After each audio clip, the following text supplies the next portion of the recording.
Okay, it is 5:30. Going to call the study session to order.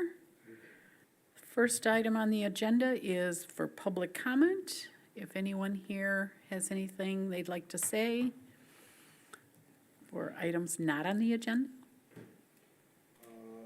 If you would please step up to the podium and state your name and stuff.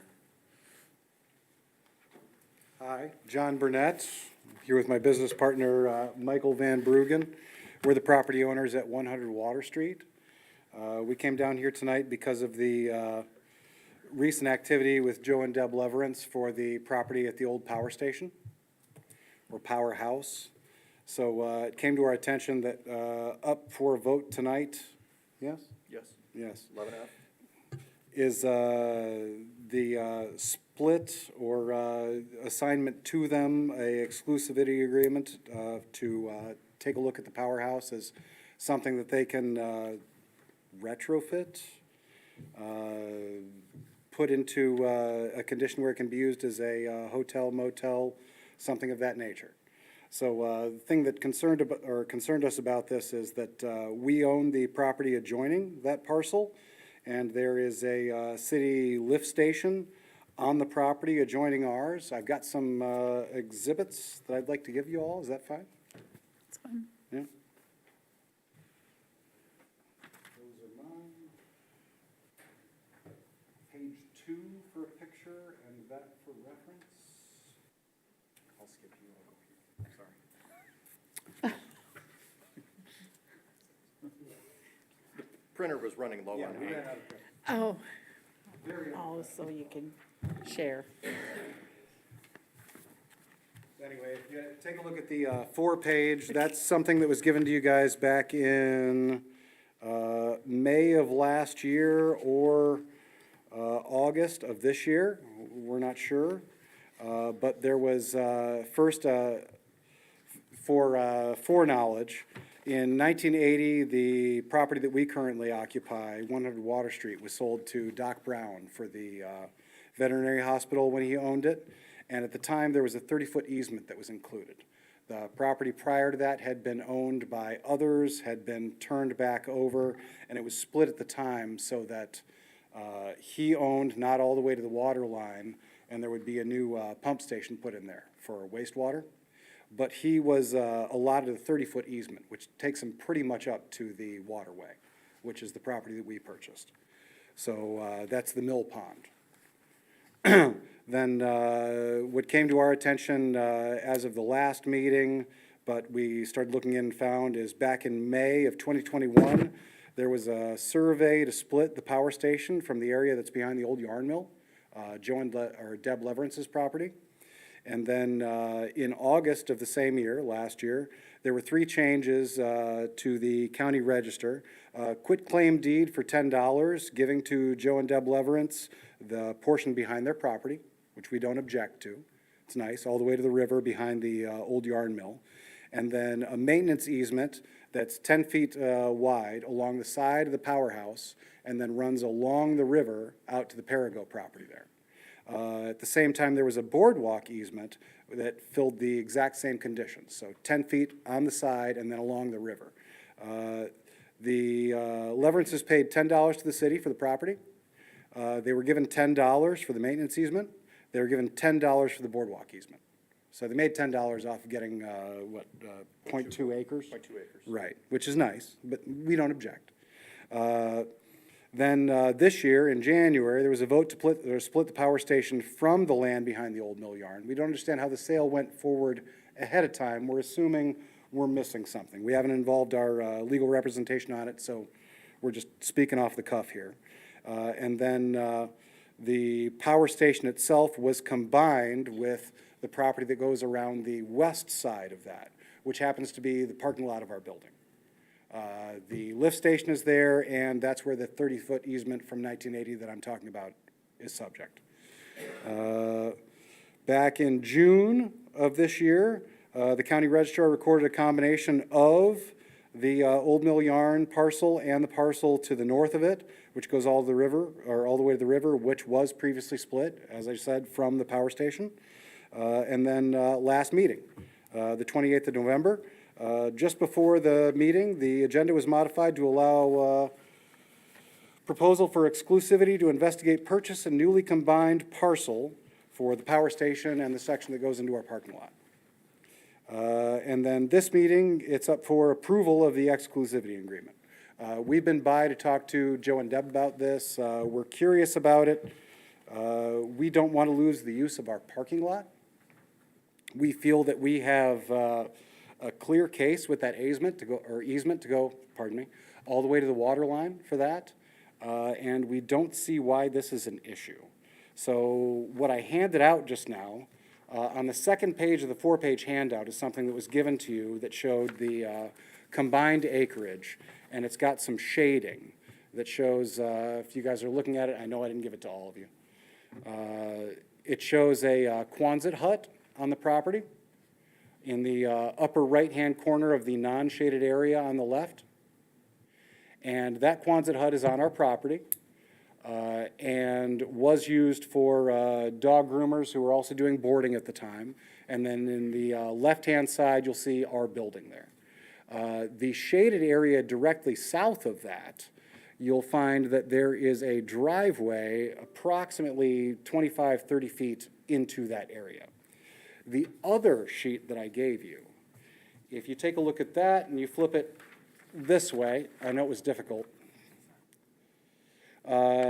Basically, after Bridge Street moved and was replaced by State Street, everything got moved by 20 feet. So we have a real problem with the way that the GIS was recorded. It was entered, everything went in fine, but everything was offset by 20 feet. So it shows, for instance, us owning about 10 feet into, what's the name of the brewery? Tantric Brewery. We don't actually own 10 feet of their property. We go right to the other side of their sidewalk, which is great, but we do come another 20 feet down, which puts us, as some of the surveys say, down halfway through that driveway.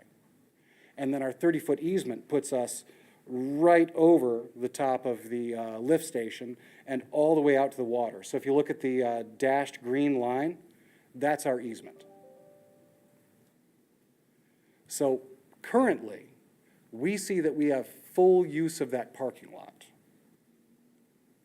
And we bought the building this summer under the understanding that we had full use of that parking lot.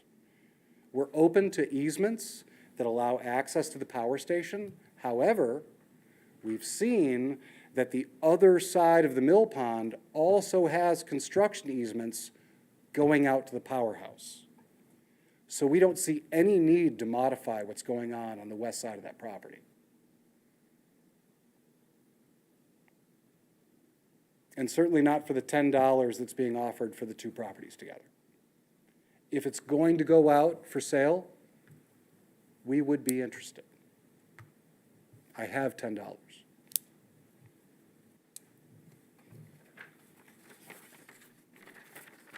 Thank you.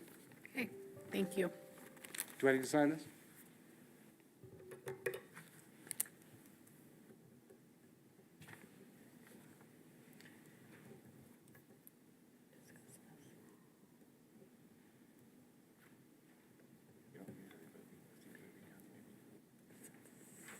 I think so too.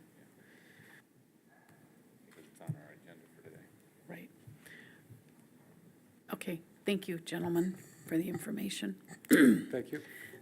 Council, is this something that we probably should discuss since it's on our agenda tonight for the regular meeting? Anybody got any comments?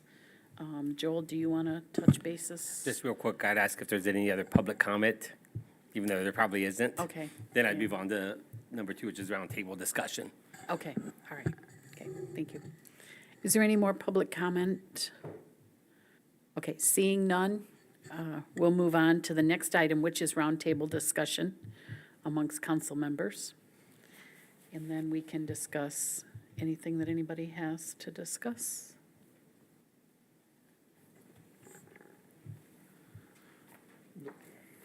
Sorry, I guess I'd like to discuss. I think we probably need to discuss what we just heard, at least. It's a little pressing because we have a vote on this tonight, so I think we need to just clarify before we move forward with it. Do we have ordinances or policies that set up procedures for the sale of real property Yeah. or bidding? Yeah. I mean, in the past 4 years, Dave, we've sold a handful of properties. It follows our city charter, has to be published in the newspaper for 3 consecutive weeks. It's 13-9 in the city charter, I believe. Don't quote me on that. I'm going with the words I believe right there. I think it's 13. Peter shook his head yes. I just want to make sure. It's in there, and, Yeah. So, and tonight is not a sale. yeah, this is not a sale, and we haven't even decided. It's an exclusive agreement saying that we're not gonna market it or try to sell it while they investigate all the things that may be wrong with the property, which would include on any sale that we would ever do would be a full survey of the property at their expense, because if we're gonna give them a good deal, it's their expense to do the full survey and background check on all easements. Well, that's not listed in the agreement. It's not a sale agreement. That's on the sale agreement would be that part. It's a due diligence agreement that we're not gonna try to sell it or do anything with it so that they can investigate if they could even do anything with it. So you're saying that we're gonna not market it for 60 days and then maybe extend it to 90 days, but then we'll market it? We can if we So, want to. so what, Oh, yeah, exclusivity? so hopefully everyone had a chance to read your packet and go through the reports and read the attachments. So what this is a property due diligence agreement. And it is a 6-month, not 60 days, but 6-month due diligence agreement, which allows, I want to get their name right, Allegan Old Mill Properties LLC, which is Joe and Deb Leverance, the full right to investigate the development of the powerhouse building and associated land to the west. During that, they will do all their investigative, work they have to do, doing a title search probably, finding the easements, if there's any other easements on this property, doing an environmental phase 1 to see what kind of environmental issues that may or may not be on this property. And then number 5 in this agreement is the purchase and development agreement. And that's where it says, if the parties elect to proceed with a proposed transaction, they shall enter into a written purchase and development agreement addressing items that may include, among other things, the purchase price for the property, closing and development timelines, zoning approvals, et cetera. One of the et ceteras, survey, to make sure we have an accurate survey for that property. So we're not making any promises as to boundaries of the Correct, no. property tonight. And, I will share with council, we've also had an email late this afternoon from Joe Leverance requesting that we add language under item number 1 that says that we grant them first rights of refusal. That's not in the document you have in front of you. That requests information for first rights of refusal. In discussion with our city attorney, he said he recommended against putting that language in a due diligence agreement. Joe's really would like to see that language. I'm sure during the 7 o'clock meeting, when this item is discussed, he will probably be pushing for that language at that time. The only thing that's different real quick between what was in your packet and this is paragraph number 4, indemnification. That used to say indemnification and insurance, and he is incapable to get insurance for working on that building, just like we're incapable of getting insurance on that building. And our city attorney said that's what he figured what the answer is going to be. However, the indemnification, according to our city attorney, that language that's there, protects the city for when he's doing his investigative work. So I have more questions about the agreement, but to address the gentlemen that are before us right now, does this agreement allow for work to be done on their current property? No. So when Joe is doing his due diligence and he's looking at environmental studies, not allowed to do like boring samples on their property? Because that's not clarified in here. No, I think and- it actually clarifies like, okay. And this according is- to our records, so I did receive that phone call last week, and then I requested for a copy of the easement. That didn't come through. So I reached out to the county, and not using the title company. Sometimes the county is able to get us what a title company could get us, going through the right stuff. Yeah, so the library and page number was not coming up. The county just says those numbers don't exist. So I must have wrote down the wrong library page number for the county because it wasn't coming up in their record system. But that's all part of the due diligence, and that is a city-owned property. So when we use the whose property, it's the city owns that property. That's just what I'm gonna call north of the Mill District Bridge, where our lift station is. That is excellent. Parker, can you make a copy of that for us? You're saying the city owns their driveway? Yeah, the city owns that property. They have an easement for that property, but the city owns that property. And without going through that full easement with our city attorney to see, an easement is a lot of things. You might have an easement for just ingress egress. You might have an easement for ingress egress and maintenance. We don't know until we talk with our city attorney and we go through that full easement on what that is. Joel, did you get a copy of the, I did not, only 7 was the handout. I'm very sorry. That's all right. Did you guys pass one of the ones? And council, I always, as I remind you always during these meetings, this is not a time for negotiation. Yeah, I would let you know. Right. This is a time for discussion. Right. And then if you want to table something, we can table it, but this is all new information. So this was what was brought to, this was your lot split that occurred. Correct. Because that's my handwriting in the application. Yeah, I didn't want to enter into a negotiation. I just wanted us to have a conversation about what we were promising. Sorry for disrupting. So you guys didn't, this didn't include a copy of the easement either? No, Okay, good. I just want to make sure. nope, that's from 1980. You can That's pass the one Mike just gave. All right. The main thing we're asking is maybe table this, or at least give us an opportunity to also enter or review it and convey our interest in the property as well. There may be an opportunity as well to talk about what the city wants to happen with the property, because I don't think what Joe and Deb want to happen with it and the city is different from what we want, other than we don't want to be locked off from our parking lot. Okay, so even though we're discussing what you guys brought towards us, it's a council member discussion, okay? Thank you. Joel, in this, this is not saying that, all this is doing really is giving Joe an okay to go in there and expect and see what he wants. This is not saying that they're gonna be the only sole buyer and that will only sell it to them, is it? I mean, No, in reading. no, okay. that's why we recommend against going with first rights of refusal. So the period of exclusivity, when you read this, the city agrees not to market, negotiate, or discuss the development of the parcels with any other potential buyer other than the company, which is Joan Deb Leverance. Right. Beginning with the date of this agreement and ending 6 months, the period of exclusivity may be extended an additional 3 months by resolution of the city council upon written request of the company. So at the end of 6 months, we could decide to do something different with this if we Correct. decided to. Yeah. So, okay. No obligation, number 2 says no obligation to sell or purchase. Okay. And I think that might be, that might be part of Yeah. the rub when Joe comes in and speaks tonight representing his company was, I'm gonna be investing X. Joe's been made aware of where the city attorney and myself stand, and he has a copy of this final one. And again, the only difference between what was in your packet and what was in this is paragraph number 4, we removed the requirement for the insurance. Because the wording with indemnification protects the city. And that's what we're going for, and getting the insurance on that building, as we know, is not accomplishable.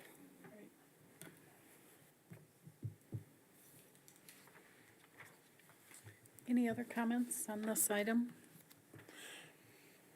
When Joe was here, all he talked about is he wanted that roof shored up. So that he could go, in case that he wants to do anything, the walls weren't gonna be destroyed or anything else. Correct. You want to do some preemptive work is something, When did all this other stuff get on there? the other stuff as in The rest of the stuff? the first rights of refusal. Yeah, So that came on this afternoon when he sent me, or this morning when he sent me an email, it said, I talked to an attorney friend and said, we'd like to add this language under paragraph 1, and I said, okay, let me check with my city attorney. I checked with my city attorney, and the city attorney counseled me not to include that. agreed. And then the insurance part, removing the second part of paragraph 4, that occurred once he sent us an email from saying that he's incapable to secure this, just like we were incapable. And I sent that response to the city attorney, and Nick said, yeah, I figured that was gonna be the case, but we should try anyways.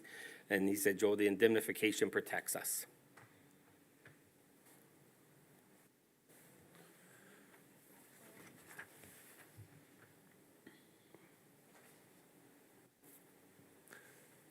Okay, anything else? I guess, since we're talking about this, I'll start with, we had signed a resolution, what was it, 3 years ago? We voted on full dam removal. And so we've already got an agreement regarding this building, and we're gonna be getting a 100% engineering report in January regarding this building. And I see language in here that says that this agreement supersedes and replaces any prior contemporaneous agreements.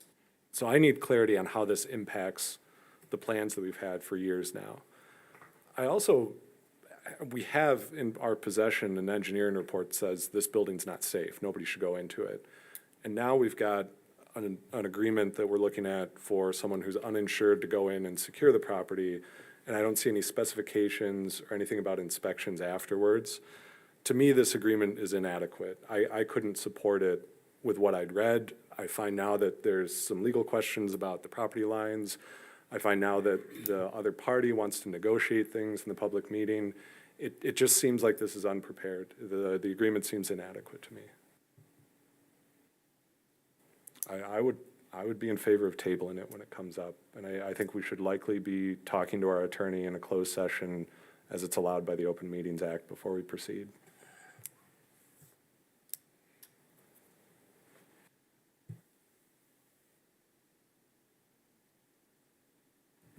Thank you, Dave. Anything else on this item? Peter, do you have anything? Okay. Is there anything else for roundtable that we need to discuss?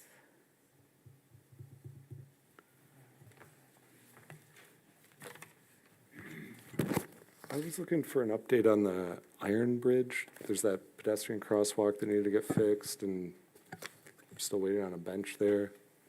So the Iron Bridge, so the MDOT and Abonmarche and the city staff had a video conference call last Thursday? Yeah, you can come on up, Tony. They had a video conference call last Thursday. Abonmarche submitted new plans. We received a response from MDOT saying the plans are good. Yeah, so there was it's gonna be out of conformity no matter what is done with it, so we just wanna make sure everybody in MDOT signed off on making the changes they wanted before we changed it and ripped it back out again. So that was all met Friday, they're good to go. We were calling the contractors today to get them back on site and addressed and fixed. So as soon as we get it scheduled, it'll be taken care of. So that's your responsibility as Yeah, we're taking care of Abonmarche? that, it's not in the city Yeah. hall. Not Millbach or Avonmarche? Millbark's taking part of it, we're taking part of it. There's part for both of us in that. What do you mean by it's still not going to be in conformity? Because of the topography change through there, you can't hit ADA accessibility requirements, so you have to make all due care to create perfect accessibility, but in some places you just can't. So it'll be out of conformity in another way. But what MDOT cares about is the direction of travel, making sure that's the most in conformity. So that's what we're going with. Does that make sense?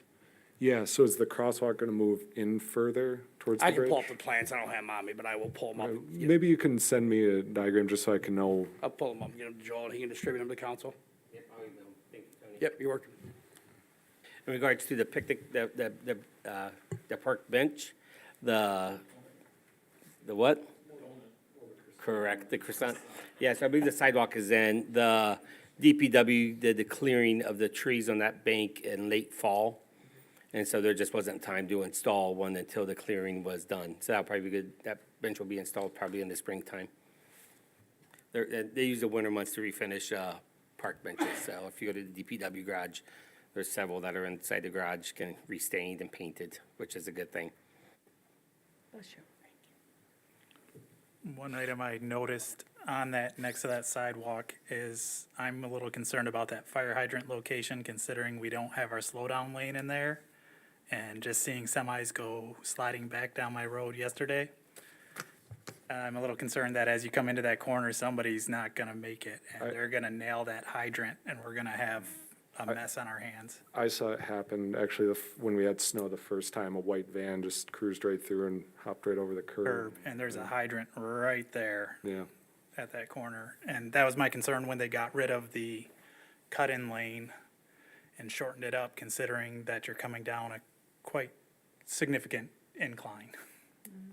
And in the winter times, it gets slick and somebody's not gonna realize it and try to make that corner at 35 miles per hour and they're just gonna For slide across. clarification, I'm looking at an aerial photo right now from 2018. You go to the street There- view's got the latest, There, actually. yeah, there wasn't a cut-in lane in 2018. It just had a real wide. Had it wide, but then it's Turn. also 2 lanes. Yeah. So that gave you also that if you did slide, you weren't gonna slide right into a hydrant. Understood. That's, Yeah, so that is something that we'll have to keep an eye on, similar to the bottom of, Grant Street Hill coming down, on 222. The placement of that utility pole has historically been a Eight place where, times it's been replaced. I started January 17, and I was told that, because that's the most dangerous corner. There was never an issue for like 3 years, so something happened, and they're like, told you, Joel. I'm like, okay, once in 3 years, you're right.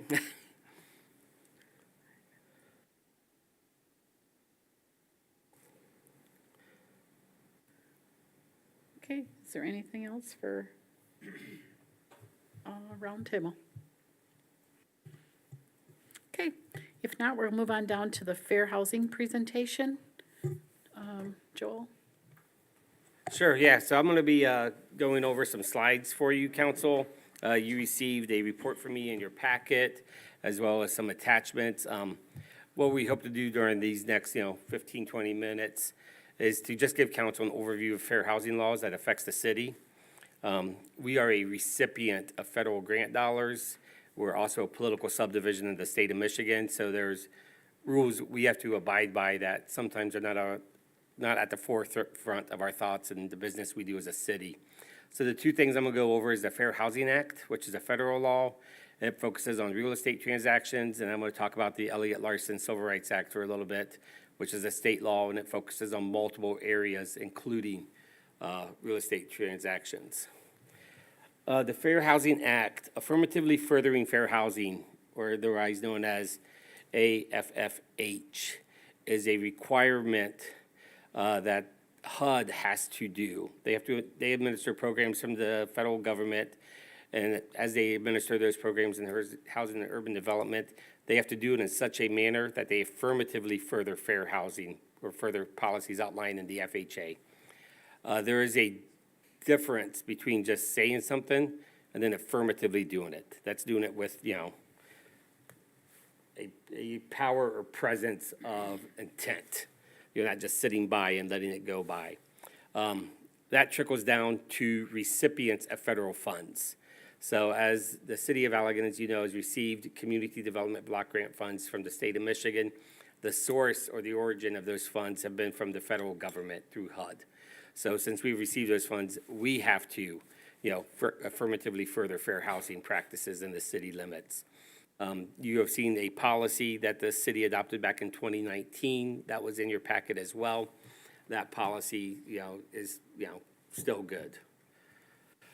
The Fair Housing Act, you can find in, 42 United States Code, Section 3601, et cetera.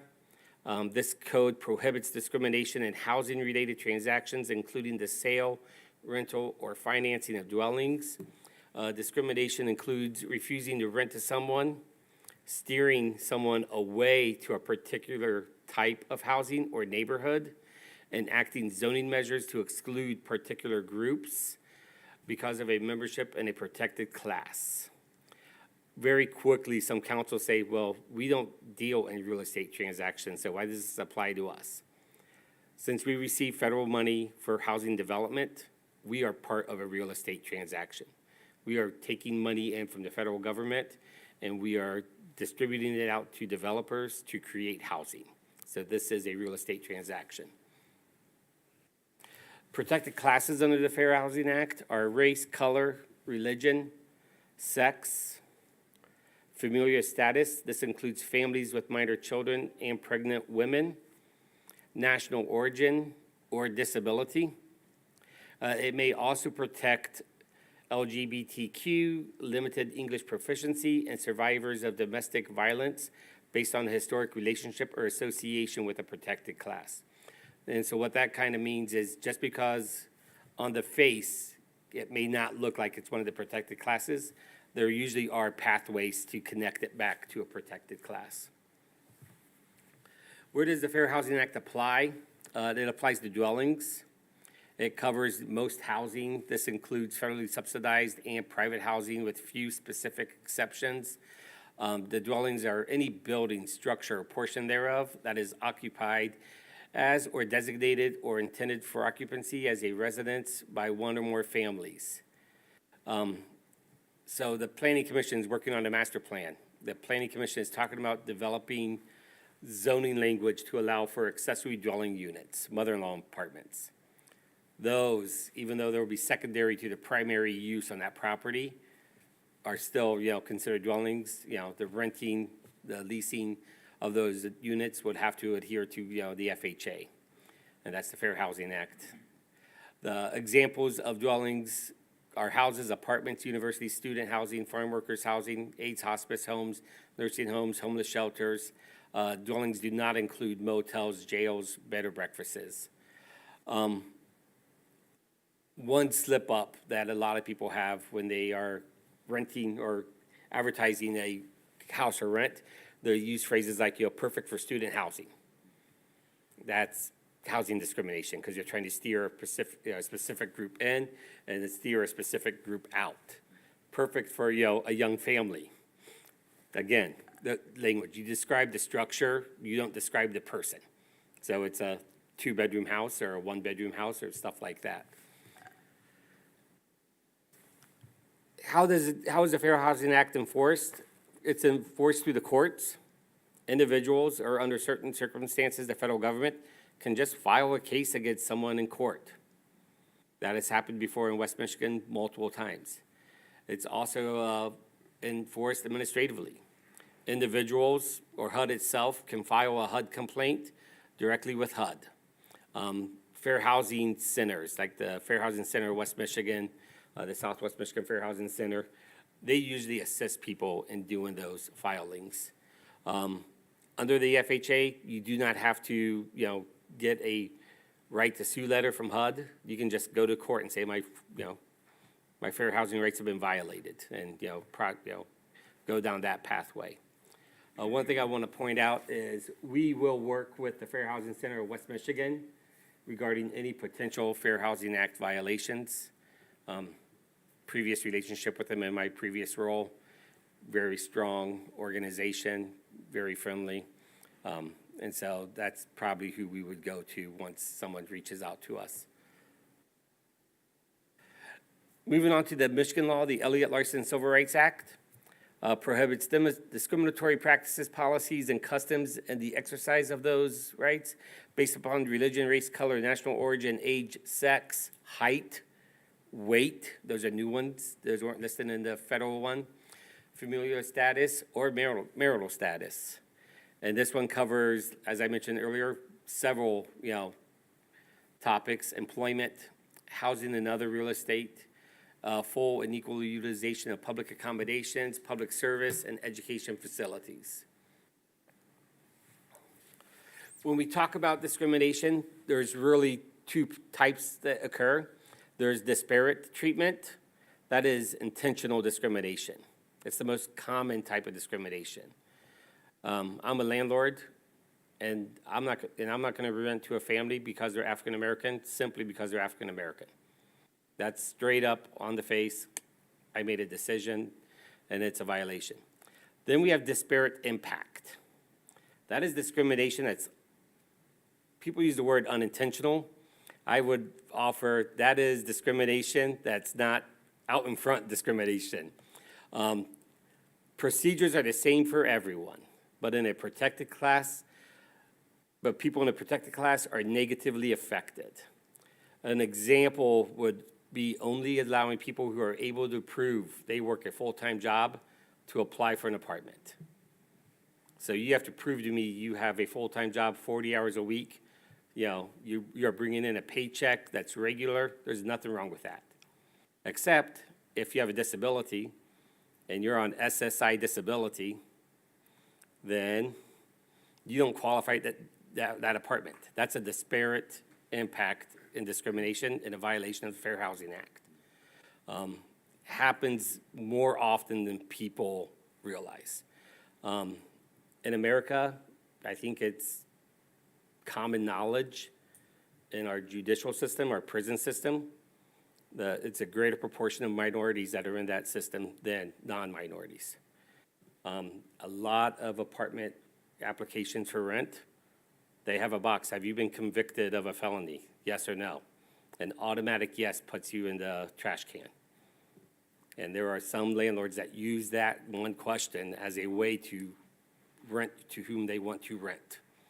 And it weeds out people real quick. Now, that landlord has every right to make sure his other tenants are safe, or their other tenants are safe. And there's, follow-up questions they can ask if you check yes.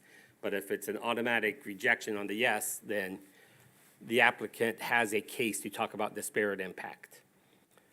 That stuff's important. One reason for the city to be aware of that, we receive money and we help developers build apartments.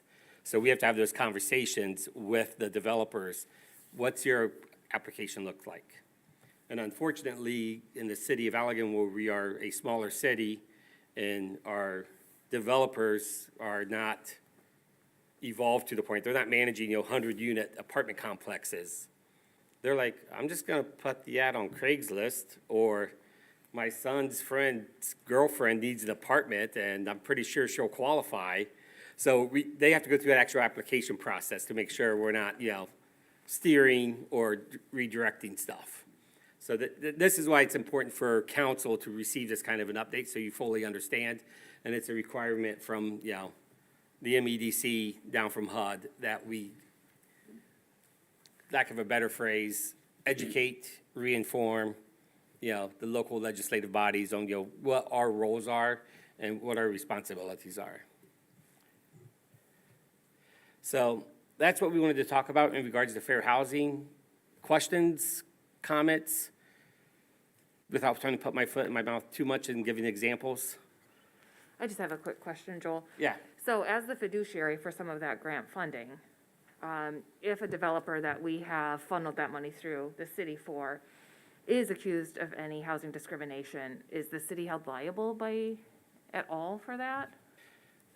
So I would say, yeah, we are held liable if we show that we did not take the appropriate steps and, trying to prevent something like that happening. So at the beginning of the project? Beginning of the project, this counts as the city was aware of what their role was.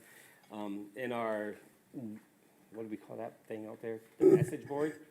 Oh, yeah. Yeah, we're, the felt board out there where we post notices. We have a fair housing notice out there. I have a form that I haven't touched since I started here to track fair housing complaints.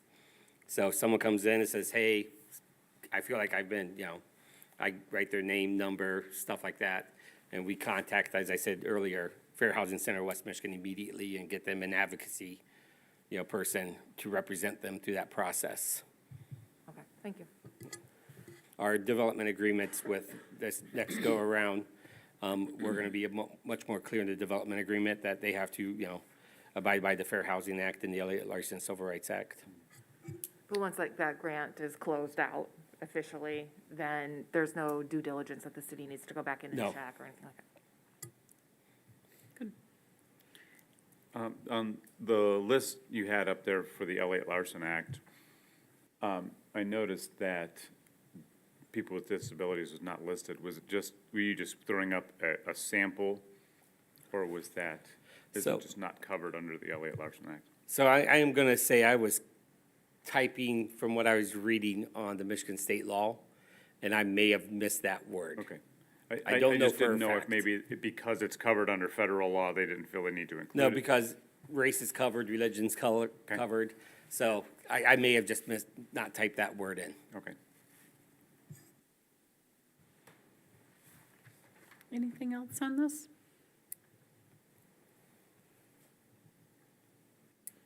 Okay, we'll move on down to the next item is review of DTISS report.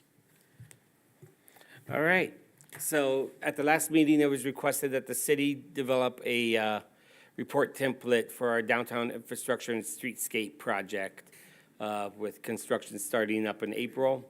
That way, council can be well-informed of the progress we are making, as well as, we can upload this report to our city website where we already have a page dedicated to this project to inform the public and keep them up to date. So you have received in your packet the report template. There's 6 different sections to it. There's a project scope, schedule, progress, items of note, the project budget report, and the project budget progress report. This report was put together with the helps of our engineers, which is, thank you, friend. Put together with the helps of our engineers, city staff, Doug Spears, Doug Codsman, Tracy Stahl, as well as Kyle Ellis from Millbacher, who is our main contact with this program and project. So, as I mentioned, the first section is the project scope. This is a static page. This will not change. It just shows the boundaries of the project and includes a brief synopsis of the work that's being done. This is the project schedule. So I took the Gantt chart that Kyle developed and I put it into this table only because the Gantt chart was very hard to read with small font because it extended all the way out. So we did this. This shows the work that's happening, the duration, the estimated start date, the estimated end date, and a very important note at the bottom that the other work is going to be done in 2024, and a very important note at the very top that this schedule is dependent on weather and material availability. So we can't control the weather, and we cannot control supply chain issues. So, this is our best guess, or this is our plan for moving forward, and it could be impacted. And as it's impacted, these dates will be updated with new dates. The next section is the project progress, where we will highlight what was done in the previous month or the previous reporting period. For example, we removed street trees along Locust, Brady, Hubbard, and a portion of Trowbridge. We'll talk about the work that's upcoming. We have a pre-construction meeting planned in January 2023. And then again, we note that all work is weather dependent. Joel, on that project progress, will that just be a running sheet? Will you keep what's there and just keep adding to it? So the top section says work completed during the prior month. Yeah. So I can either keep it running and change it from prior month to work completed previously, and we could just do that. Or the answer can be no, and we can just, do what we did in the prior month. It's really up to, tonight I just want input from council. The template, the form, how we're delivering the information, does it meet what council's looking for? So if you like it to just list all the work we've done, and we'll just change that to work during completed previously, we can do that. They could just add another column or another row. Okay. So it's completed, and then this was what was done this month, and then move that up, and. There we Yeah. go. That's a good idea. We're, Yeah, we're at a section. that's good. Yeah. Take that note. Thank you very much.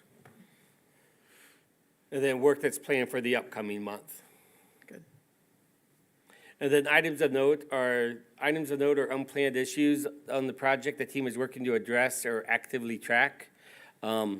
As we put this together, there's 4 bullet points. One is discussing the idea of installing removable bollards at the entrance of Riverfront Park off Hubbard and Brady Street to better control vehicular access and protect pedestrians during events down there. The plastic sawhorses we've been using for the past few years, borderline ineffective or borderline effective, depending on how you want to phrase it. So we think we have an opportunity here, since we're going to be ripping up that concrete, to do something that's a little more substantial and, useful. We're discussing the idea of installing conduit in Mahan Park to place speakers up at the street so people can hear better or better hear amplified speech when an event is occurring at Mahan.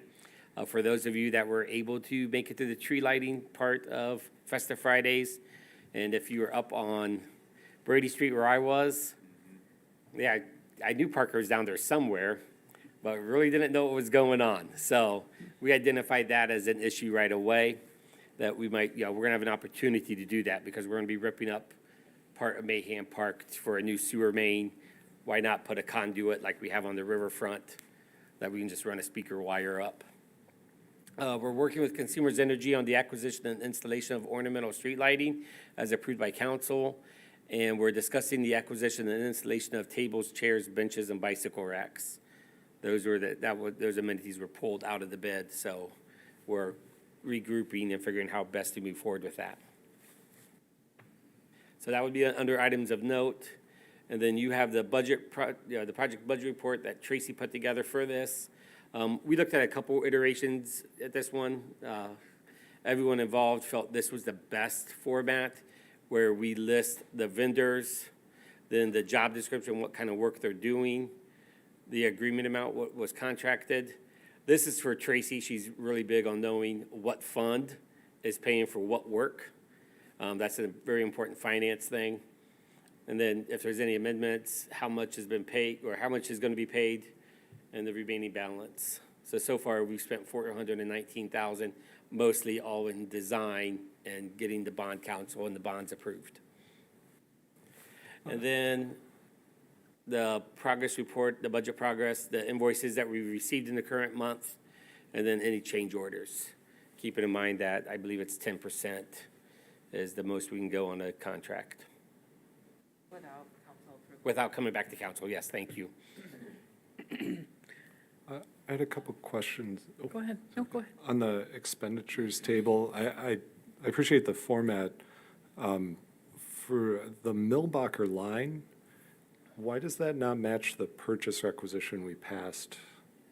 What was that, back in October? I'll check with Tracy on that, Dave. Okay, it's about 800K off. And then, Is it less than what was? Was it in the sevens?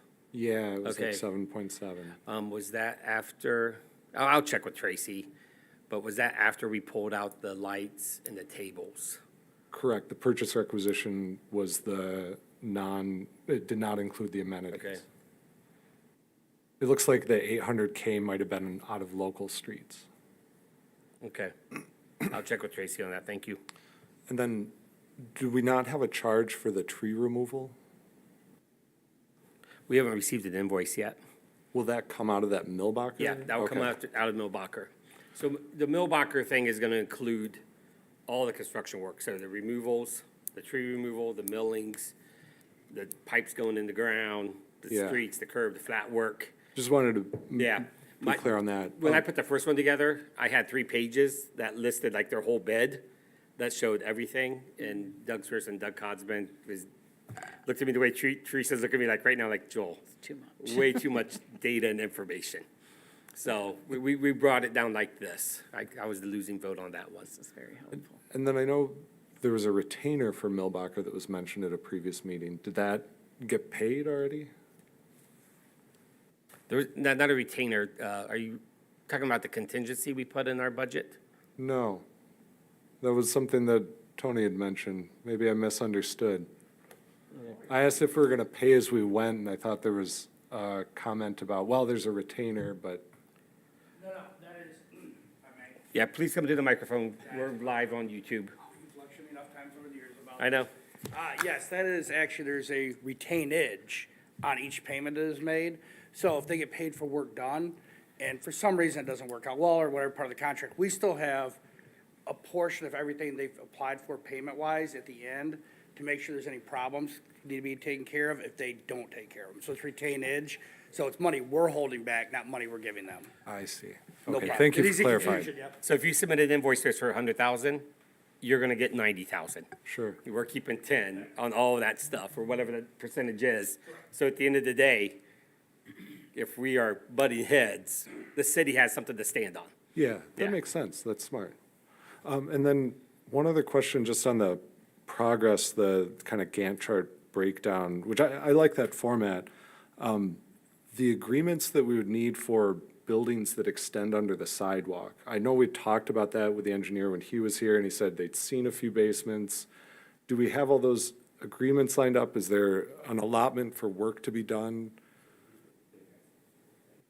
Okay, so the bid that came in, Milbacher's bid, covers, when you use the word, I'm gonna go back through your comment, the allotment, that's covered there. The easements we're getting, we have verbal agreements from all of them.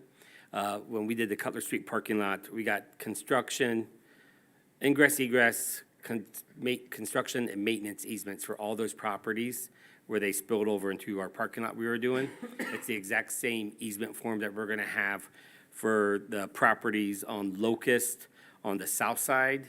And then we have to have for Minnie's is the other one. And then the owners of 142 Brady, which is JML Real Estate. So we haven't secured those final documents yet.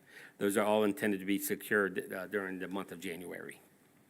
Is there a spot in the project where whatever happens underneath those sidewalks gets addressed? Is that like a section in here, or? So that would be under millings, removals, and then all the way down here when we do the flat work.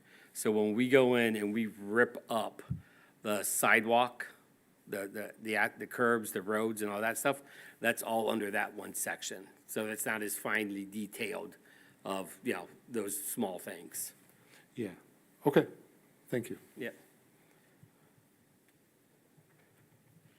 Anything else? Anybody else? I would just, I find this very helpful, and Go I, ahead. especially like that, it's going to be, it's gonna be, shared with the public. Yeah. So, Yeah, so right on our homepage under news, there's a whole section on updates of the streetscape project, and it's a live document or a live page that that's where we add information. Stuff happens, and right now it's, you know, it was all exciting, not exciting, but excitable with the trees coming down. And then we're kind of in a lull right now until we start in April. Once council's okay with this, and once I verify the discrepancy between the Milbacher contract and the purchase order price, we'll put this document out there, and then, you know, we'll share it in our monthly newsletter in January to direct people there. I think we've already told them once, this is a place they can go, but we'll share it that way again. I was just excited to see the time frame. I know it'll change, but just to have something saying, you know, about this time. So that was exciting. And there is some things in here that we're going to have to be, where the details on the report, but we're going to have to call it out. A good one is, it's a big project, it's a big plan. I don't expect council to know all the steps you're doing. But if you recall, we have a sanitary main that runs under 2 private buildings off Hubbard through the riverfront. And then we have one near Brady that goes behind the buildings, and it kind of crisscrosses underneath the boardwalk and through Mahan Park and through 101 Brady. That sanitary main has to be relocated, because you can't build a building on a sanitary main, and if 101 Brady gets developed, that will be an issue.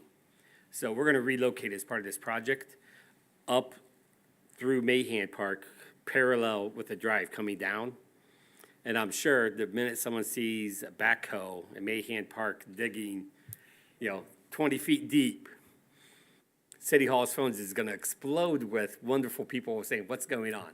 So there's items like that, like items to note that we're gonna have to say, hey, the sanitary work that's gonna happen in April on Brady is part of this project. Yeah. The earth is gonna get restored, that stuff, but we're gonna have to capture and make sure we don't miss that opportunity to be in front of some of that stuff. Right, yep. Yeah. So I thought this was very helpful. Any comments? Anything else? Bill, got anything? Okay. Okay, next on the agenda then is the review of the council agenda for tonight's meeting. Anybody have anything different on that?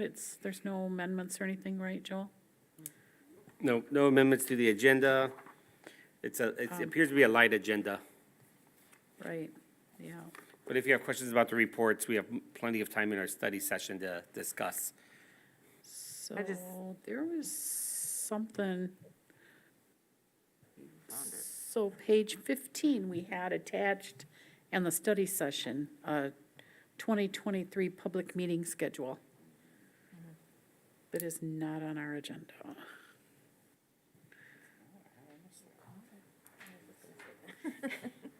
So I have a, okay, but it's in the study session packet. And it didn't make it to the regular meeting packet. And that's okay. For Open Meetings Act, all you need is your meeting notice and your agenda. You don't even need reports. That's all you need. So we can still act on it this evening Okay, because it's on the agenda. okay, And I apologize that it wasn't copied over into the packet. okay, I just want to make sure, okay. Yeah. Like I'm the one that puts the packets together. Will that include Okay. the budget planning schedules? No, this is just the meetings, the public meetings. The budget stuff, we already received that. Yeah, that was under the assumption that was a, Well, I found it, but I wasn't sure if we'd approved it yet. I know I saw the email where you sent out, like, your, because there was one conflict, my daughter's birthday is one of the nights. we that don't I approve wanted to- but we- Budget for the, meeting. for the Open Meetings Act, you don't have to approve it or set it, but we have to notice it. And let me go through the old meeting, let me go through the old meetings. I was under the assumption that that was been approved at city council. I'll look into that real quick. For our January meetings? Yeah, I don't think I know. Oh, maybe not then, I don't think I've got it on mine either. okay. Well, this would be a good time to do it, so we could probably yeah. just. You can amend the agenda and add it and approve it. Yeah, because we already talked about it, we removed January 12th. Yeah, the for the council cookies. Mhm. Yep, so, We didn't, yeah, I don't remember us talking about and any of maybe that not, earlier. so, So here's what I have.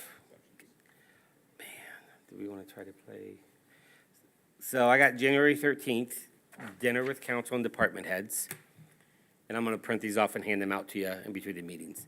I got January 14th, which is Saturday, and that's your strategic planning and goal setting session. And that's what we need for council in January. And then we reconvene in April, where you set the public hearing, and you have two meetings on April 10th is a regular meeting for you. April 12th, that Wednesday, is a budget session with department supervisors. And April 20th is a second budget session with the finance department and the city manager. You're gonna have to slow down or go back to. I'm gonna print this off for you.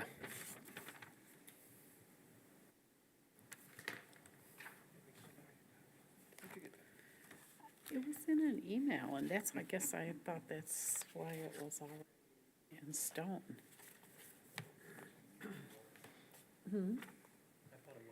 Because I have it on my calendar. I thought so too, Peter, but It's all right. that's okay, whatever.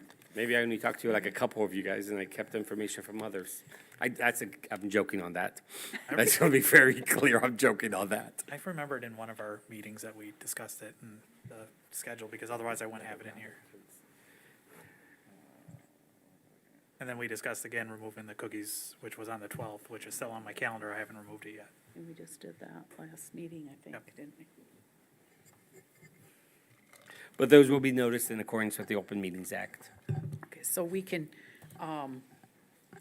we don't, well, we do have to, Well- tell me what you want me to say there on the, I think Councilmember Redding has a conflict with one of those dates, correct? I do, but I think Teresa's question is the agenda, but the agenda already says the 2023 meeting schedule, and these are but this is not. public Meetings. meetings. Okay, yeah, so, And so I think we just Oh, needed to that's include right. all the public meetings. Fiscal year.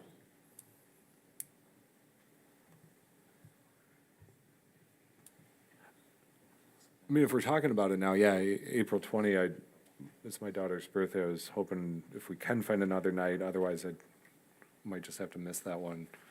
But then I was also wondering if we're planning on inviting the department, or the committee chairs back like we did last year. Got mine. What's yours? Yep.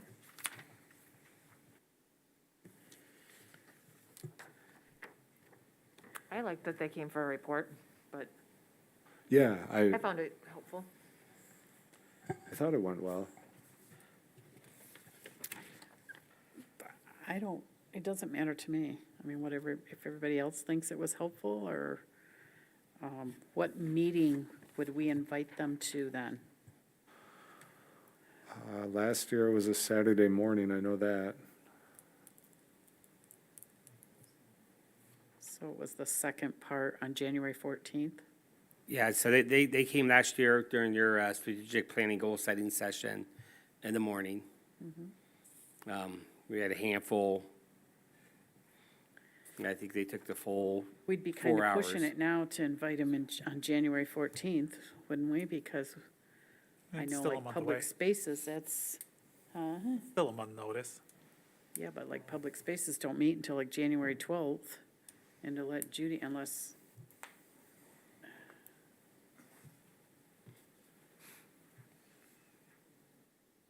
I would say we could just set aside some time in the morning there for any of them that feel that we need to have them come before us. Some of them may just be like, there's nothing really to update, or it's nothing that we have to bring forward, but the ones that we think need to come forward, maybe.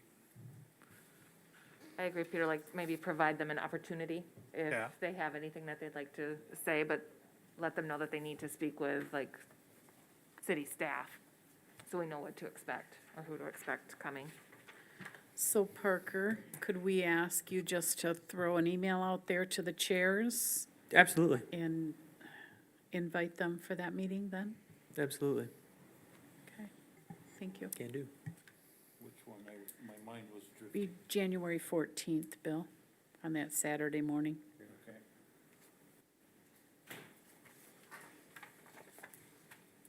Did you, oh, you got your thing. Okay, if there's nothing else, we will adjourn the meeting at 6:33 and convene the regular meeting at 7 o'clock.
Okay, it is 7 o'clock. I'd like to call the meeting to order. And at this time, Joel, you want to do roll call? Yes, please. Thank you. You're welcome. Councilmember Zeter.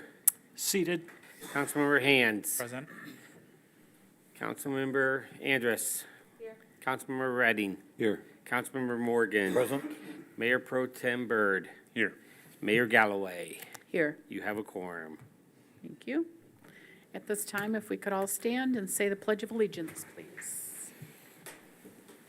I pledge allegiance to the flag of the United States of America and to the republic for which it stands, one nation, under God, indivisible, with liberty and justice for all.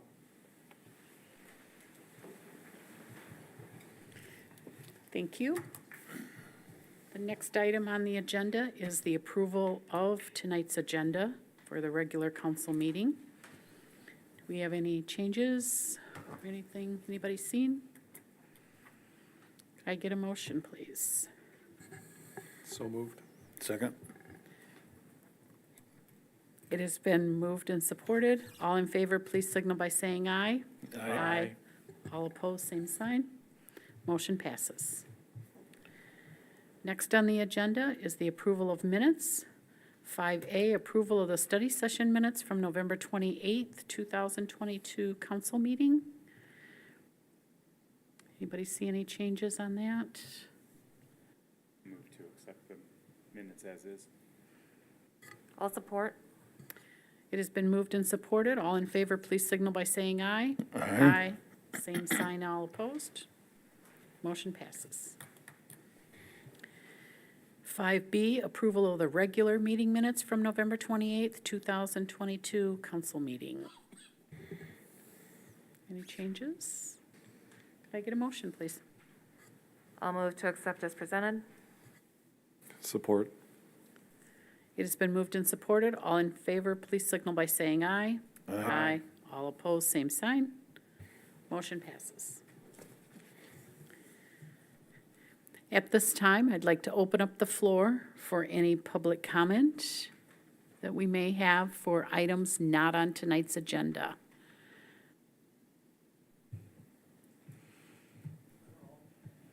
I got some things to ask, but, I don't know, right, you want me up in front? Yes, please, come to the podium and state your name, and you have, Rude that I can't talk to the whole. would you stand in front of the podium, please, and state your name? I think it's kind of backward, but I got, what, 3 minutes? Yep, So I'll just give you a list of what I want answered, and then you people can answer it. we don't interact, we just take your comments. I mean, I can't get any answers today then?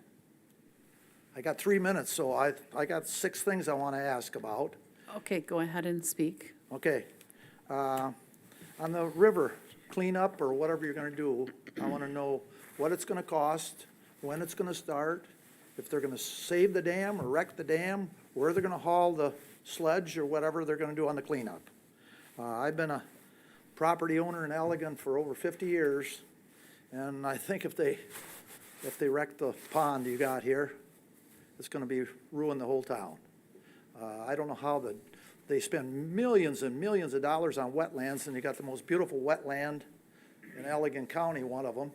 Swans are in there today, there was 50 geese the other day, it's just really nice, and if you drain it and put a trickle in there, I think it's gonna ruin it. The roundabout, I'm against that. That's gonna just jam up everything down the street. We got 3 red lights there, and the way it works now, if there's a lot of traffic, the street doesn't work. If there's less traffic, it works okay, the way it is. The one-way on the bridge, why was that done?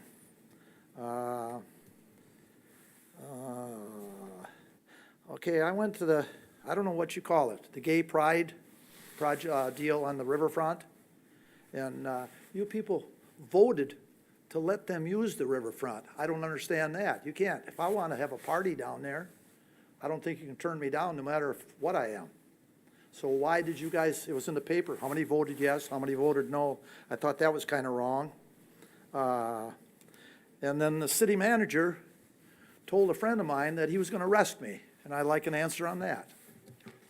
I think that's about it. But to ruin that wetland, it's gonna be a sad deal. I've been here a long time, and I never see some of the stuff that's going on, kind of makes me sick. You know, I'm ready to croak, so you won't have to put up with me too much longer anyway, so, but still, it's just sad to drain the river. If you're gonna do it, I don't even know if you're gonna do it yet. And what is it gonna cost for the digging and draining and the whole project? Thank you. Thank you. Is there any more public comments? Okay, seeing none, move on down to number 11, which is reports from boards, commissions, and city offices. 11A1 is the Historic District Commission, December 5th meeting. Mike, you're going to take this, please? Yeah, at that, meeting, it was,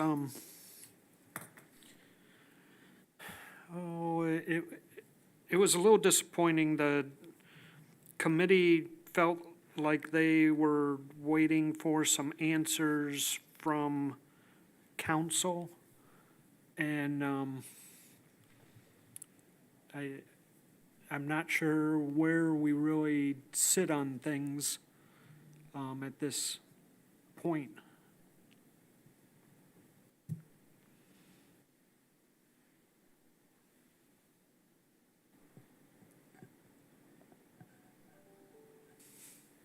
That was what they discussed at the historic meeting? Mm-hmm. Okay.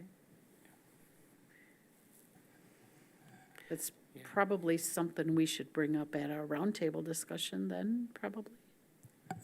Yeah, that could be a good point to do it at that, junction.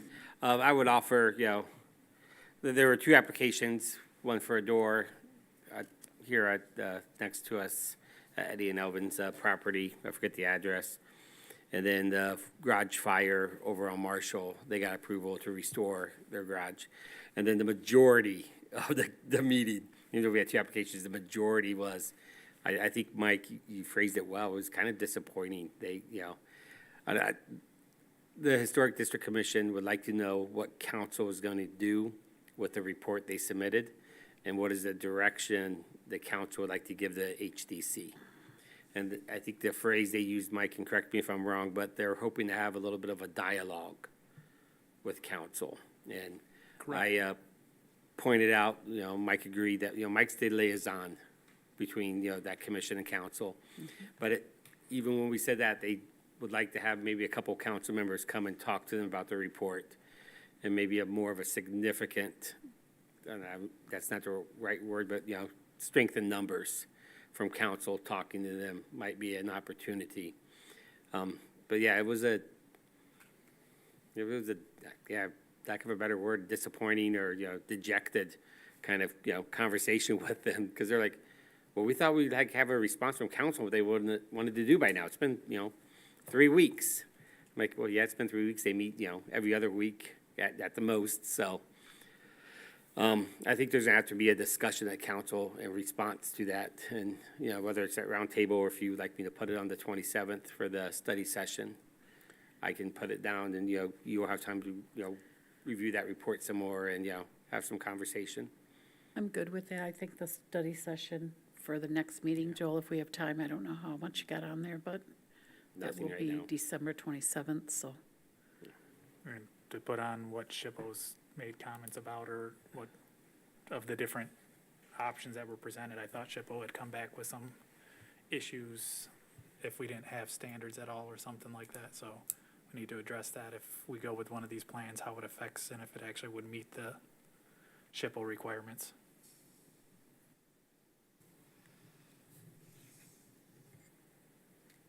Okay. Thank you, Mike. Next on the agenda is the Finance Department. 11B1, request to approve accounts payable and payroll. Roger? So we have accounts payable in the amount of $181,318.01, and a payroll in the amount of $161,714.65, for a total disbursement of $343,032.66. Motion to approve. I'll support that motion. All in favor, please signal by saying aye. Aye. All opposed, same sign. Motion passes. Next on the agenda is 11B2, request to adopt Resolution 22.48 to approve the fiscal year 2023 first quarter budget adjustments. Joel? Very quickly, we do this 3 times a year as we have council approve or adopt a resolution that approves the fiscal year, the budget adjustments for the previous quarter. So we're past, the first quarter. We're coming up on the end of the second quarter. So this report identified the various budget adjustments that council approved over the course of the first quarter of this fiscal year. This is a typical report that you receive. You receive it 3 times during the fiscal year, and then your fourth quarter budget adjustments happen after the audit, which you did at a previous meeting.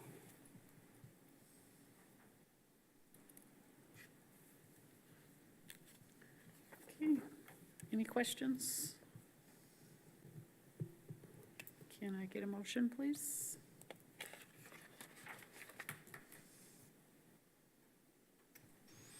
Sure, I'll move to accept the first quarter budget adjustment. Support. All in favor, please signal by saying aye. Aye. All opposed, same sign. Motion passes. 11E, Public Works. 11E1, request to approve the Abonmarche engineering proposal for the Riverfront Boardwalk. Joel? So I'm going to take this, and if council has specific questions about the proposal, we have a representative from Abonmarche here, and he may approach the podium at that time if council has specific questions. Before you is a request to hire Abonmarche to do engineering proposal to identify the work that has to be done to address a couple of deficiencies in the boardwalk bridge as part of our Riverfront Boardwalk. This was presented to you at your study session at November 28th. You asked us to go back and talk to Abonmarche about the costs, because you recall at that time it was $12,000 plus $4,000 to do the bidding, and then another $4,000 for overseeing the construction. All we are asking for is that the project cost be time and material up to $12,000 for the design work. And then once the design work is done, we can move into approving Abonmarche to do the bidding for us at $4,000. And then once we know the bids come in, then we can talk about the construction engineering costs, because that's usually a percentage of what the work is. So tonight, you're just approving the design work on what the fixes need to be, what fixes need to be done to correct those deficiencies. So from our, I'm sorry, Mayor, I didn't mean that's to okay. jump Go ahead. in there. Okay. Should have waited for you to ask for questions. In our last discussion, we've got $5,000 set aside for repairs, which we are already digging into, because I think Doug had people out there replacing boards and things like that. Yes, every year we set aside $5,000 for maintenance repairs on the boardwalk. And that is what I'm going to classify as minor maintenance. Board replacement typically is what it is. This is a more significant capital improvement project. And for us to do the capital improvement, the first step is we have to have an engineer design the repairs. Then once we have those designs, we can go out for bid and get, apples to apples, bids on repairing the bridge for us. So the 12,000 is just for engineering design, not Correct, yeah. for any actual Yep. work being done. And it'll come out of our fund balance to pay for this. Any other questions for Joel? Go ahead, Dave. I mean, I'll make this statement. A few meetings ago, we accepted an emergency expenditure of $11,800 for caulking. And we have an engineering report that says we need to fix this as soon as reasonably possible that we received in August. To find ourselves in December talking about a $12,000 investment to fix a bridge in our downtown riverfront, to me, I'm like, why did the caulking end up being an emergency, but this didn't? And I'm just looking for some movement forward on this. To me, it's a no-brainer. We've got to keep our bridges in good condition. So I'm fully supportive of this, and I hope it moves forward as soon as reasonably possible. Yeah. I thought when the report came back, they said there were some things that needed to be fixed, but I didn't feel like it was an emergency. They just said, As soon as reasonably possible was the quote from the engineering report. is that what it? I guess we have to discuss what reasonably means. Yeah. Yeah.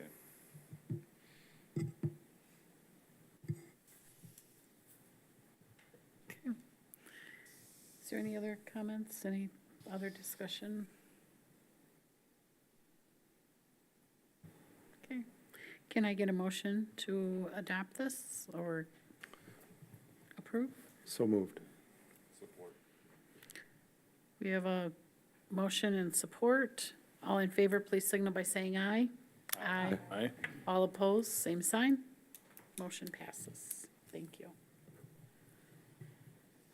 11F is city manager and city clerk. 11F1, request to approve the calendar year 2023 public meeting schedule, which includes the fiscal year 2024 annual budget schedule that's been presented to us. So in accordance with the Open Meetings Act, we need to post all the meetings for the upcoming year. And these special meetings need to be posted with 18 hours before the meeting start time for that specific meeting. Each year at the end of December, we share what we believe the meeting schedule is going to be for the upcoming year for city council and all of the advisory boards that sit under city council. You receive that in your package. So we just need a motion and support and approval to move forward with this meeting schedule. And as the mayor mentioned, this includes the budget schedule for FY24. Could I get a motion, please? So moved. It's been moved and supported. All in favor, please signal by saying aye. Aye. Aye. All opposed, same sign. Motion passes. Is there any discussion for that? No, I mean, I'd mentioned I have a conflict on one of the days, but nobody else has a conflict on April 20, then I think I'll just not be able to make it to that one. And we know things come up for people along the way, so. Yeah. No. Okay. Did you have something, Delora, for that? No, okay.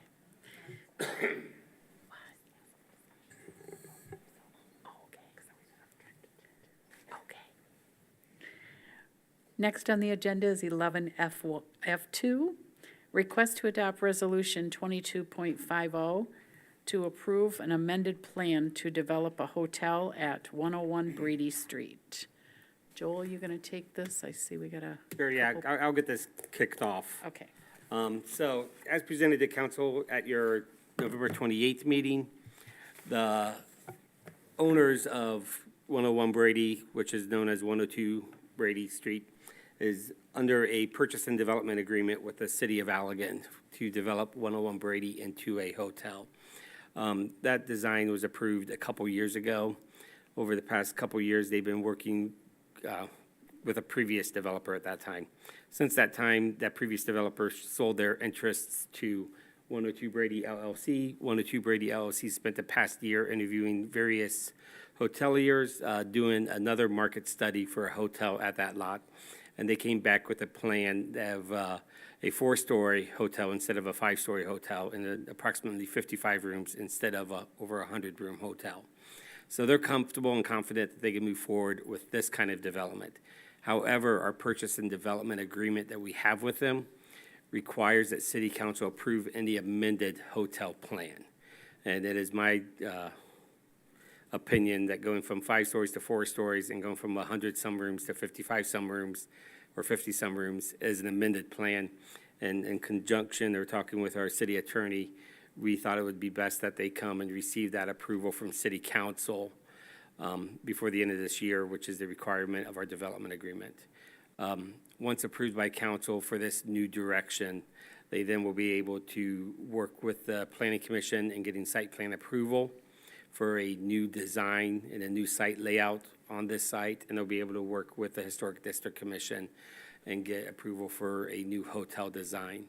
I put together a resolution that is in your packets. The last paragraph is the most important paragraph of all resolutions, where it says, hereby be it resolved that the City of Allegan City Council approves amended plans for a 4-story, 55-room hotel to be built on 101 Brady Street. It results in a design that will complement downtown Allegan and is contingent on approvals from the City of Allegan Planning Commission and the City of Allegan Historic District Commission. As the mayor mentioned, we do have representatives from 102 Brady in the audience. If you have specific questions about the path that they've gone to, to end at this result, they're more than willing to come up and answer any questions that council may have. The only thing I have is somewhere along the lines, we had some deadlines that were supposed to be met, and I know we've jumped over a lot of little molehills and few mountains to get to this point. Have we met any Yes. of these deadlines? Yeah, or we've met all are we the going to continue Correct. extending this? So we're not extending anything. The original, and there's been some confusion with members of the public that have reached out to my office. The original agreement with CL Real Estate was that the hotel had to be constructed by the end of 2024. So it was always going to be a 4-year process, more or less, going from 2020 to 2024. The other deadline, that is the middle one, is the one we're coming up on, which is the end of 2022. This developer needs to either get amended plans approved by council by the end of 2022, which is what they're doing this evening. They're asking for amended plans. Or they have to commit to the original plans, or the city can buy the land back. Okay, all right. Is there any other questions? Just a question, and I know you probably dread or hate this question, but do we have any kind of time frame if council approves this tonight? What's your hopes? I know and everything's up in the air after, in the new world, but like breaking ground or when things get moving? So there's no date set to break ground, but the date that Joel referenced of having it built by the end of '24 is still within reach and still within the plan. With this approval, we're able to continue and advance discussions with the hotel franchise group that will help with site layout and help facilitate an agreement that we can start producing some plans, that we can put some numbers to help with some investor packets and stuff like that. So it'll just help us release a lot of that, but we would hope that by midsummer, we'd have an idea of the plan, the layout, and a better idea on what the final timetable is to really break ground. It'll probably be in '23 is the hope, but there's a chance that could, depending on the seasons, push into early '24. But we would talk about that if something came up. But Thanks, that's helpful. okay. Is there any other questions? Okay, thank you so much. Thank you.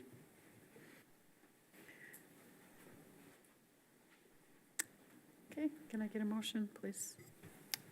I move to accept the resolution 22.50. Support? It's been moved and supported. All in favor, please signal by saying aye. Aye. All opposed, same sign.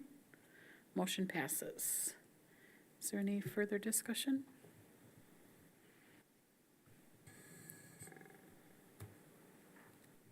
Okay. Next on the agenda is the request to approve a due diligence agreement with Allegan's Old Mill Properties. Joel? So, yeah, I'll get this started. Representatives from Allegan Old Mill Properties are in the audience.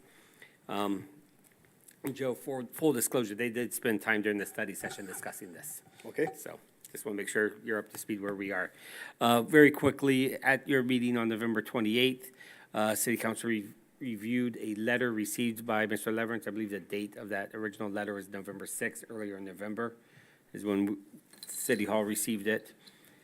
Requesting to enter into what we call a period of exclusivity or a due diligence agreement to look at the possibility of buying the powerhouse, which the city owns, and the associated land to the west, which is the blue shaded area.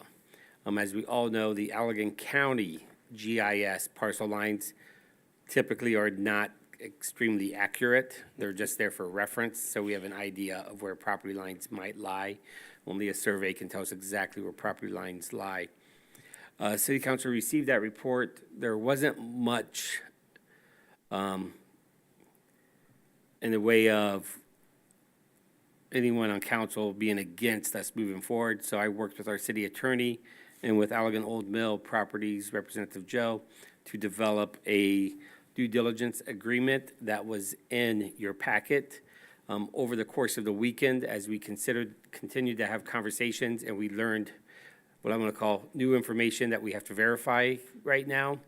The land that is shaded in blue may be suspect to an easement. There's no reason to believe it's not suspect to an easement, but it appears there's an easement that runs over that, so I need to work with our city assessor on mapping out those legal descriptions and working with our city attorney on full rights and control over that property.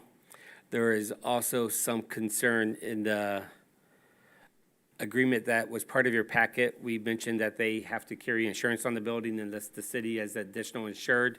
However, as we know, getting insurance on that building is a tall task and is not possible at this moment. So our city attorney said an indemnification statement that is in the contract, the agreement that I handed out to you this evening, satisfies the city's protections that we need.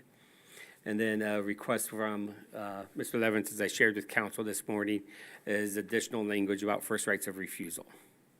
And Joe, that's where we are. That's what happened this afternoon and this evening. Okay. Okay, thank you, Joel. Council members, any questions for staff on this? I don't necessarily have a question, but I do agree with Councilmember Redding when he mentioned that there may be a couple things that I would like to see actually included in this. One of those is I don't see that this is allowing like the city to continue inspections. And I would really like that outlined, that the city would need to continue to be able to inspect the building because technically it is at that point still our building. Yes. So that's one thing that personally I would like to see included in the agreement.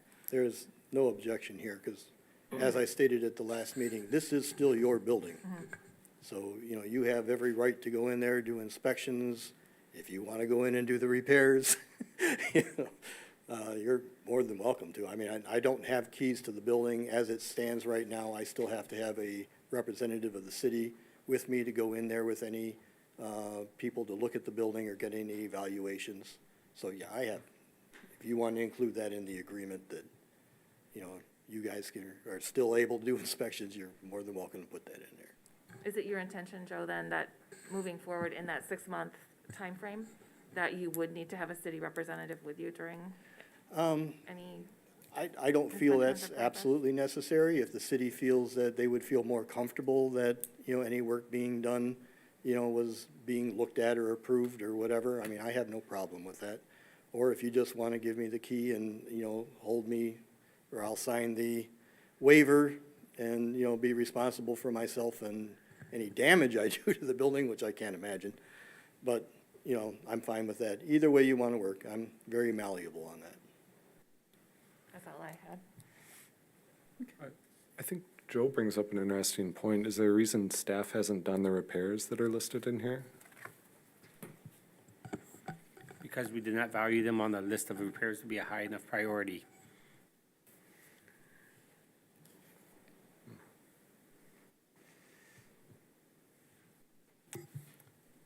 Go ahead. So, after our study session, and some of the questions that were brought up and with the easement, I'm still fully in favor of this, resolution. This is a resolution, yeah, or this agreement rather. But I feel like we have to get some questions answered before we move forward on it. How the rest of council is feeling about that. I agree with that. Which questions specifically so that we know what we're looking for? Right, answers so, for? well, it was brought up that there's an easement on this property and some questions about where property lines are. And I feel like before we make an agreement with the Leverances, Joe and Deb, that we have to get our facts straight before we can enter into an agreement. Wouldn't you agree with that? Not really, because we're not selling the property, we're just allowing them to do their due diligence. Yeah, I this- mean, And it's already described the property as the tax records. So it's not describing the property like it's from this line to this line. That's all stuff that has to be done before a sale can take place, before it can be fully sold. But at this point, I don't need a full survey done to know exactly where everything is. Just understand that, yeah, there is some contentions currently with some easements. We're not even guaranteeing a sale of this to them. We're not saying we're selling this to them. It's that they have a right of first refusal. I don't want to see that in it. So without that, it's just allowing them to do their due diligence, to go look to see how much it's going to cost to do what they picture doing with it, and have some assurance that we're not just going to sell it out in 3 months, that it will just be, hey, we'll wait 6 months, you do your due diligence, and then when you come back, it may be, well, we don't want to sell this property over on this side because we have our pump station there and we can offer easements or whatever, but it's, at this point, we're not making any of those decisions. And I think we're looking at that far out, but that's not what we're making a decision on here tonight. All right, that makes sense. I have a sampling of questions that I would want answered before I could agree to this. One is that this agreement, I'm still concerned about the resolution we passed for full dam removal and the process that's in place right now, that the engineer's report that we're going to get in January, that's the design for that full dam removal includes removal of this dam powerhouse. This agreement that we've got in front of us says that this agreement would supersede and replace any prior contemporaneous agreements. So if we've got an agreement to remove that powerhouse, and then we're entering into agreement with Mr. Leverance to not remove that powerhouse, I don't know how that's not in conflict. I would want to understand how those two relate to each other. I would also want to understand what the specifications are for the work that's being done. I see we're proposing to nail 2x10s to joists after Mr. Leverance inventories which joists are failing. I would want to see a licensed engineering report that says, yes, this will be good enough, and I'd also want to see some stipulation of an inspection afterwards to make sure that the work was done properly. And this is nothing against you, Joe, this is just a good due diligence on our part. I'd also like to make sure that we've got all the correct permits, especially considering this is a dam structure. I'd want to make sure that, while what we've heard tonight is that the work can't be insured, which is a concern in itself, I really don't know how to proceed with an agreement to do uninsured work on an uninsured building. And then also, again, why is this, if this is important work to be done to secure the building and it's just nailing 2x10s to failing joists, why hasn't city staff already done this? Or is it really just too dangerous to go in there, which is what the engineer's report said. That's why it's a condemned building right now. So there's, for me, a lot of questions, and I don't think the indemnification clause that's in here addresses, I don't think it fully indemnifies us. I would have concerns with that in court of just not us, if something happens to Joe, or if something happens to the building as a result of Joe's work, or if the building collapses after Joe's work is done, is Joe then liable? Like, if there's enough snow load that the roof collapses despite the work he's done, do we then go back and sue Joe and say, hey, you didn't do a good enough job per our agreement? To me, there's just so many open, unanswered questions to this. I would feel most comfortable, again, if I was in a closed session with our attorney, reviewing this agreement, deciding what we're comfortable with and what we're not before we move forward. I have other questions too, if you guys want me to keep going, but I feel like that's enough of a sampling of questions that. I wasn't too fond of doing work inside the building of a building that's owned by the city by a third party. It really never sat well with me, and I'd be fine removing paragraph 3, that this is just allowing you time for due diligence, but I can't allow that work to be done. And there, I saw lots of issues with that, and that was a concern of mine when we talked about this originally, was allowing a third party in to do repair works.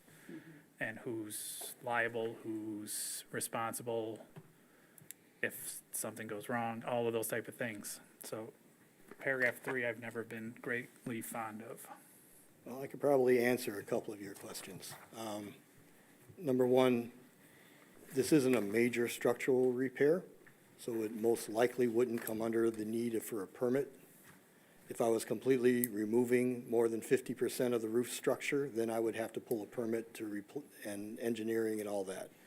To just repair a couple of joists wouldn't require a permit, wouldn't require an inspection. So that's one. As far as Mr. Hans's statement about a first right of refusal, you have to understand, from my point going into this, it's a substantial amount of money that I'm going to have to spend in this excuse me, easy for you to say, due diligence process. As I already explained to Joel in a letter, that I'm already into $500 just having my engineer do a walkthrough on the building. It's going to cost me minimum $2,800 to do a phase one study, and it could go considerably higher from there. I'm looking at possibly $1,000 in materials to repair that part of the structure of the roof. So in a very, very short order, I'm going to be into this for an awful lot of money. If I go into phase two, as these gentlemen mentioned, they were into that for $30,000 to do a phase two study.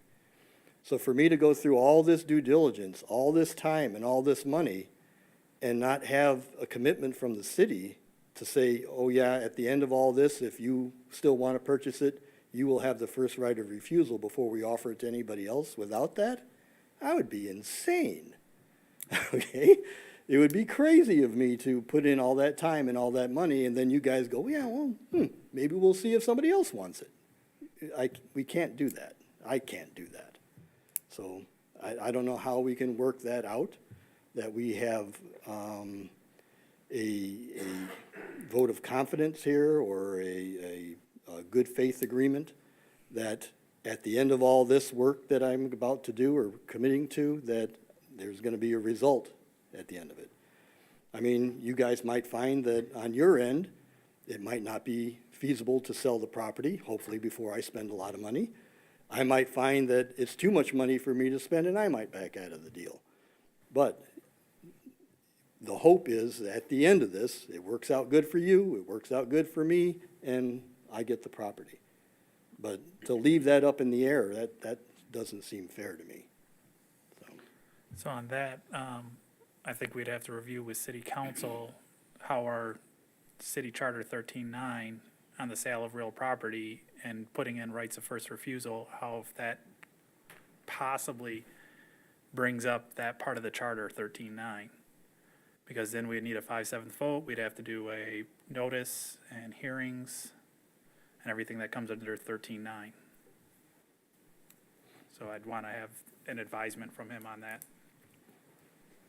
And, that makes sense, but we also hear, if a supermajority votes tonight to go forward with this agreement, we're halfway there, right? Well, if it's got a right of first refusal and that pulls 13.9 into it, 13.9 also has the requirements of doing a publication, a notice of intent to sell.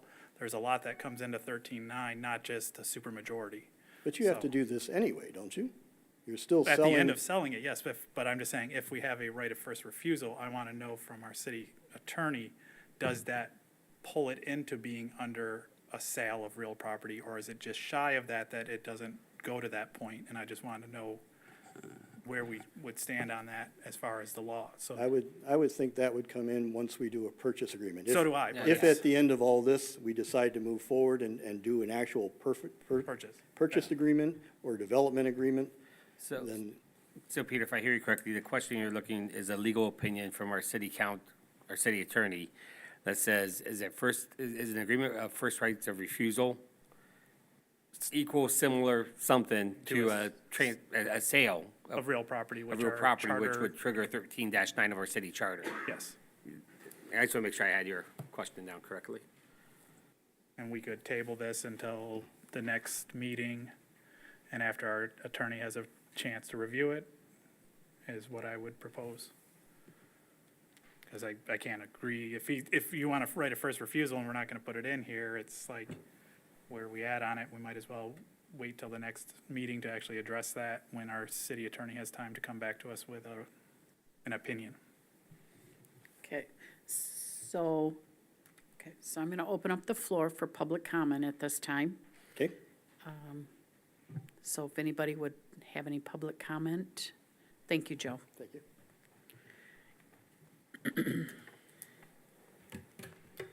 So we talked about this earlier, Mike Van Bruggen and I.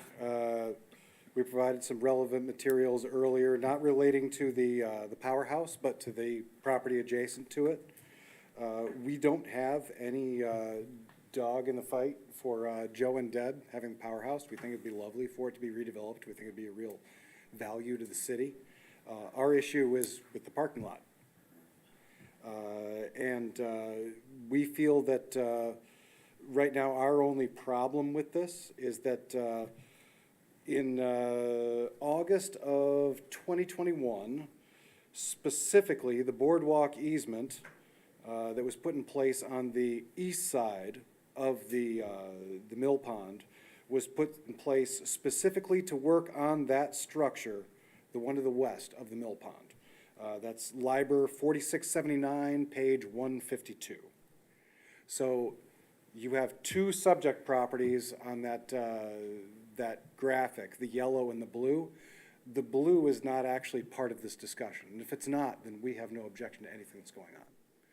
If the blue is part of it, then we would contend that the green subject property is the one that was already specifically set for that construction easement, and gracefully bow out of any further discussion of it.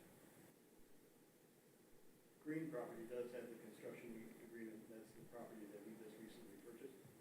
Correct. We put that construction agreement in there until the city decided what to do with the property. Correct, and our only issue is with the blue property, because that there poses a risk of injuring our property boundaries, and we feel causing harm to our business, because we feel it infringes on our property lines. I haven't shown you yet, I showed the council earlier, we went through because of the 20-foot offset. I'm sorry, I know I'm talking behind me. There's a 20-foot offset in the property lines, which we were talking about earlier. It puts us right in the middle of the driveway, and then we have a 20-foot easement as of 1980, which takes us just about out to the water line. The only place it doesn't take us to the water line is where the pump station is, which has to stay in the city's place. Right. So that's all we have to say about it. Thank you. Okay, thank you. Did you have something else? No. Okay. So council, it's back on you. So I'll just make a motion that we table this until we can get answers to maybe not every single question, but the majority of these questions. Hear back from our attorney. We have a motion on the floor to table this. Second? It's been moved and supported. All in favor, please signal by saying aye. Aye. All opposed, same sign. Motion passes to table this item.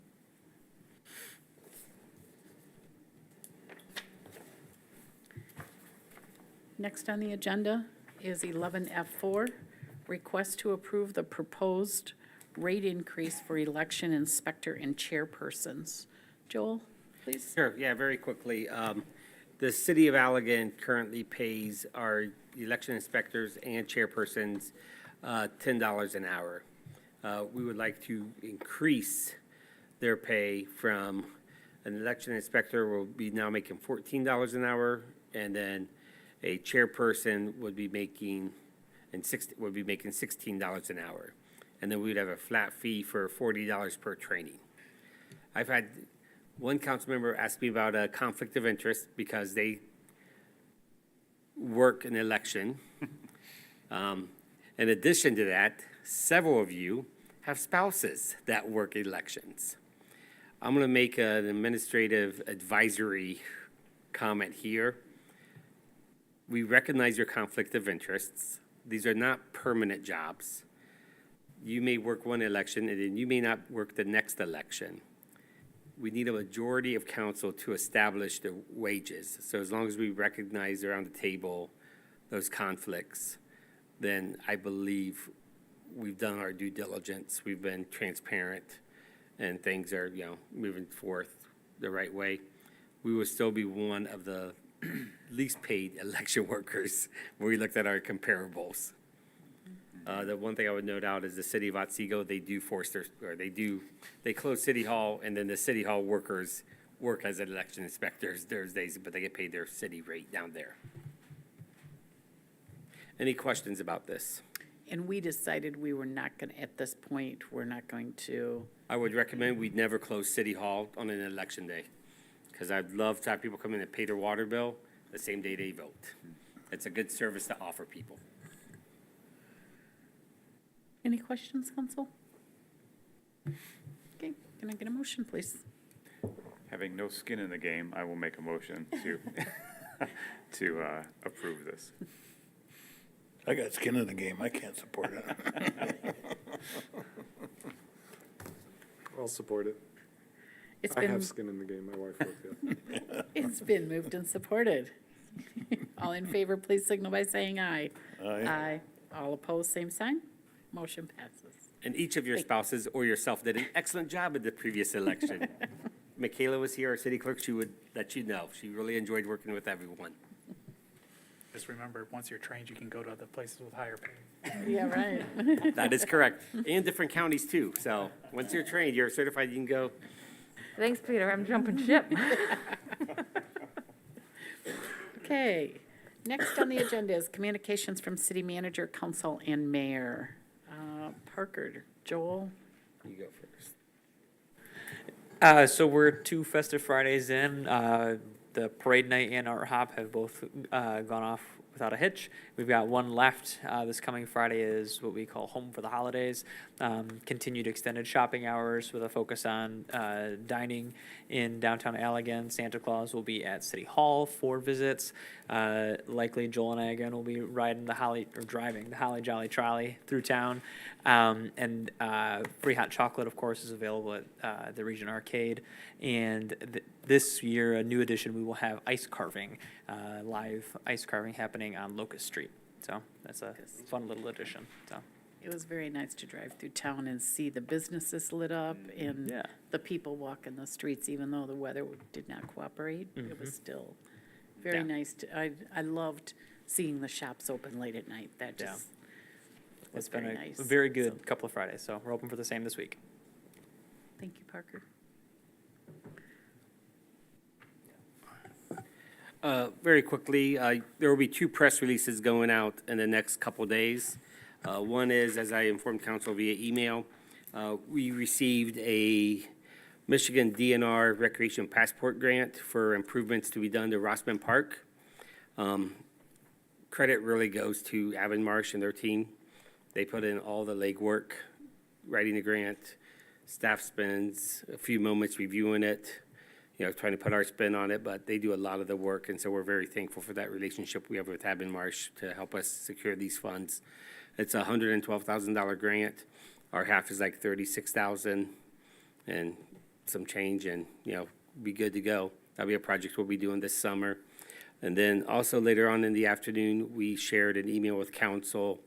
The city applied for a Match on Main Street grant through the MEDC and secured a $25,000 grant for Heron Mark Farms, which is going to be a new beer and wine tasting room and have a food option. The term they use with us is charcuterie boards over, I believe it's 132 Hubbard Street, just on the east of Locust Brady intersection. So we're really excited to see that project come to fruition. Hopefully they'll be ready to open once we start ripping up Hubbard Street. But we'll be done with Hubbard by the middle of July, so hopefully they won't be, affected too negatively.